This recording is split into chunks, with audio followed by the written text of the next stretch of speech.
So you're thinking about applying for a paramedical degree at Mumbai's Grant Government Medical College? It's an absolutely top-tier program for sure. But, well, let's be honest, the admission process can be a little tricky to navigate.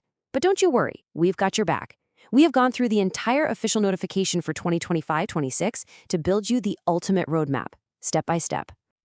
Okay, so this right here, this is our source of truth, the official notification from the college itself. We're going to break this whole thing down together, piece by piece, focusing only on what's officially stated, so you don't miss a single crucial detail or deadline. No rumors, no guesswork, just the facts.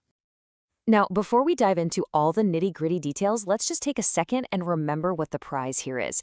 This isn't just any degree. We're talking about a 4-year BSc program that's perfectly structured for success. You get 3 years of really deep academic learning, and then it's all capped off with a 1-year internship. That means you'll graduate with the kind of hands-on experience you need to hit the ground running on day 1 of your career. So here's our game plan. We've got 5 main stops on this roadmap. We'll look at what's on offer, check your eligibility, go through the timeline you absolutely cannot miss, break down the costs, and finally, talk about how to actually secure your seat. Sound good? Let's jump right in. Okay, first up, what's on offer? We're talking about a degree from GGMC, which is one of the most prestigious medical colleges in the entire country. So let's see exactly what that entails. All right, on to our second section, your eligibility. Now, this is the first and probably the most important hurdle you've got to clear. The requirements are really strict, so let's go through them together, nice and slow, to make sure you qualify. So the big question is, are you eligible? The requirements are super specific, you know? They cover everything from your nationality and residency right down to your date of birth. Let's tackle those fundamental criteria first. All right, let's run through this core checklist. First off, you have to be an Indian citizen and you need a domicile certificate from Maharashtra. That's non-negotiable. Second, both your 10th and 12th standard science education must have been completed within Maharashtra. And third, your birthday has to be on or before December 31st, 2008. If you can tick all of these boxes, you are definitely on the right track. Awesome. So if you've cleared those personal requirements, the very next step is to look at the academics. The college has some really specific minimum marks for your core science subjects. And here's a super important detail you really need to pay attention to. The minimum marks you need depend on your category. For anyone in the open category, you're looking at a 50% aggregate in physics, chemistry, and biology. For the reserved category, that number drops to 40%, and for physically handicapped candidates, it's 45%. You know, it actually gets even more specific than that. Depending on the exact specialization you're aiming for, there might just be an extra academic requirement from your 12th standard. And this is where it gets really specialized. If you want to get into the laboratory technology course, you absolutely must have taken the medical lab technician subject in 12th grade. Same story for the radiography course. You need to have taken the X-ray technician subject. So go on, double-check your transcript, and make sure you have these specific prerequisites. Okay, on to Section 3, the admission timeline. If you're eligible, this is where you need to pay extremely close attention. Seriously, the schedule is tight, and missing even a single deadline means you're out of the running. Okay, get your calendars out, folks. You've got until 11:59 p.m. on November 4th to get your form in. Then, you'll need to check the provisional list and, if you have any objections, submit them by the 7th. The final merit list drops on the 10th, and then boom, the first round of admissions kicks off right after.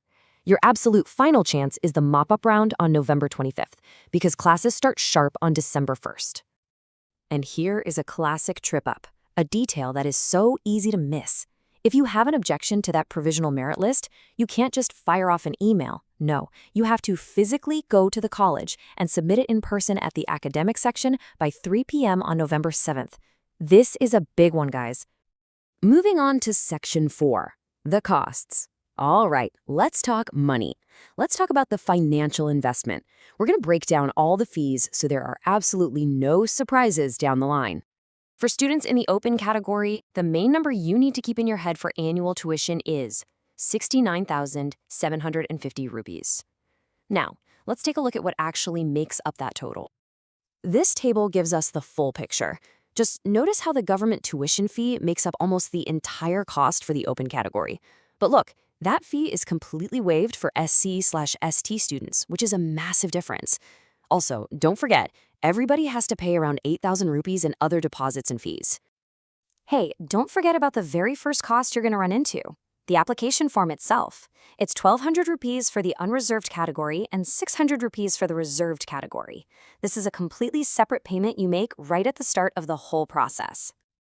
Okay, we're in the home stretch now. You've met the eligibility, you've marked your calendar, you've planned your finances. Now, let's talk about the final, most exciting step, turning your name on that merit list into a confirmed admission. So this is the provisional seat matrix, and it shows you exactly what you're competing for. There are 240 total seats spread out across 12 different specializations. You can actually look at this and see how many seats are up for grabs, not just for the course you want, but also within your specific reservation category. Before we wrap this all up, there is one final incredibly important detail in the official notification that affects every single applicant. And trust me, it's something a lot of people just assume and never actually check. And here it is. Grant Government Medical College does not provide any hostel or dormitory facilities for students in this BSc program. Let me say that again so it sinks in. There is no accommodation available. And this isn't just a suggestion, it's stated explicitly right there in the official document. Selected candidates will have to make their own arrangements for their lodging and boarding. So if you're applying from outside of Mumbai, this is a major logistical and financial thing you need to start planning for right now. So there you have it, the complete roadmap to your GGMC application. You've got the requirements, the dates, the costs, and all the crucial little details. The path is crystal clear. The only question left is, are you ready to start your journey?